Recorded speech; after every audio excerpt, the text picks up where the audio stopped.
Today we'll take up the next topic, Indigo by Louis Fisher. Louis Fisher had written this story, which is an excerpt from his book, The Life of Mahatma Gandhi. He was a British who had worked in British Army between 1918 to 1920, and he worked as a volunteer. But to write this book, to write about Mahatma Gandhi, he had to work a lot. He had to move along with Mahatma Gandhi wherever he went. If you have seen the picture called Mahatma Gandhi by Ben Kingsley, you must have seen a man with a camera always moving with Mahatma Gandhi. He is Louis Fisher.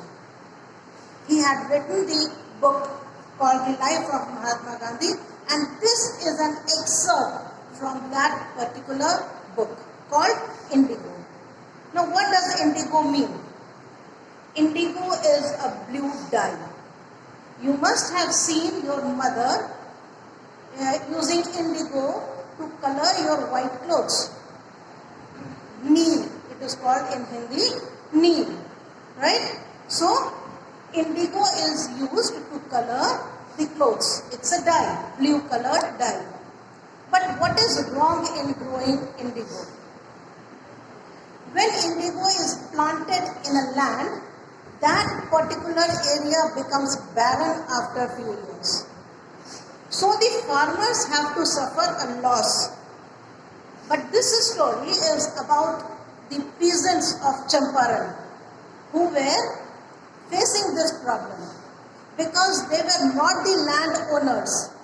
Landlords were the Britishers, and they were given the land and they were the tenants. They had to plant the crops and give a part of the crop to the Britishers with a binding. There was a contract between the Britishers and the tenants on the land that they have to plant indigo on 15% of their land. And if they planted that 15% land with indigo, they had to give that complete indigo to the Britishers. They had to suffer a lot of loss. So, these Britishers, they had story is based in Bihar, in Champaran. This is about a peasant called Rajkumar Shukla. He had gone to Mahatma Gandhi. He went to his place and he wanted Mahatma Gandhi to help him because some of the people had told him that it is only Mahatma Gandhi who could help him. Now, they thought, the peasants, they thought that it was only Mahatma Gandhi who could rescue them from the clutches of the Britishers who were forcing them to grow indigo. What happened that some of the peasants, they had given money to the landlords to free themselves from this contract. This particular contract of growing indigo and giving it to Britishers could have been broken only when they would pay the money to the landlords. So some of them had paid to the landlords, but some of them were so strong that they didn't want to pay the money, but they wanted their land back. They didn't want to grow the indigo. So Rajkumar Shukla, who was like any other peasant, very weak, frail and emancipated, that is, he was crushed. He was on his haunches, sitting in the ashram where Mahatma Gandhi was there. So he wanted to meet Mahatma Gandhi and it was not possible for him because he went on different meetings. When he went to different meetings, Rajkumar Shukla followed him. And he was so resolute that Mahatma Gandhi had to talk to him. Because people informed him that this is the man who has come from Champaran and he is so resolute that he wants to meet you. And when Rajkumar Shukla met Mahatma Gandhi, he told about his problem. When he told, he said, you will have to come to Champaran with me. Gandhiji said that it is very difficult for me because I have to go for convention to Calcutta. Now Rajkumar Shukla said that fix me a day when I can come to pick you up.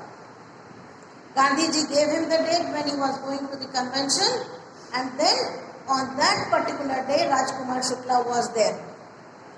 When Rajkumar Shukla took Gandhiji with him to Champaran, first they reached Patna. And when they reached Patna, they had a place where they could go. And that place was the place of Dr. Rajendra Prasad. They went to his place, but Rajendra Prasad was not there in his house at that particular time. He had gone out. So his servants, who knew Rajkumar Shukla very well, because he used to visit Dr. Rajendra Prasad many a times. So they had been knowing Rajkumar Shukla. They thought that Rajkumar Shukla has brought another man with him, and they were asking the permission to stay in the house.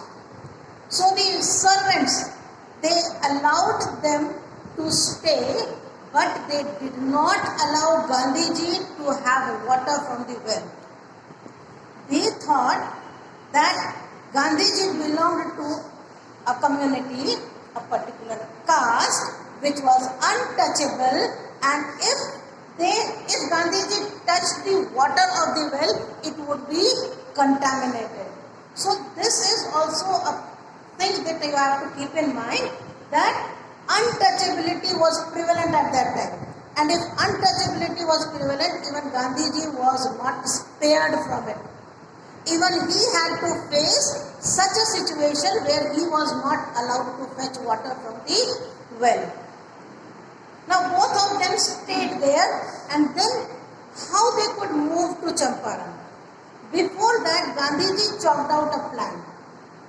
He wanted to go to Muzaffarpur, where he wanted to stay for some time and then collect other people. So he went to Muzaffarpur. First he gave a telegram to Professor J.B. Kriplani, who was of Arts College in Muzaffarpur, and he had met him at Shantiniketan. And then they arrived, that is Gandhiji and Rajkumar Shukla. They arrived at Professor J.B. Kriplani's house at midnight on 15th of April 1917. Now, J.B. Kriplani was an ardent follower of Gandhiji. So he was waiting for him at the station, even in the midnight, with a huge collection of students. They had all collected there to see Gandhiji. Now, Gandhiji stayed there for 2 days in the home of Professor Malkani, who was himself a teacher in the government school. And at that time, staying in the house of a government servant, it was considered a crime. Because Gandhiji was considered by the Britishers as an outlaw. And if Professor Malkani allowed him to stay in his house, we can call him a very daring person.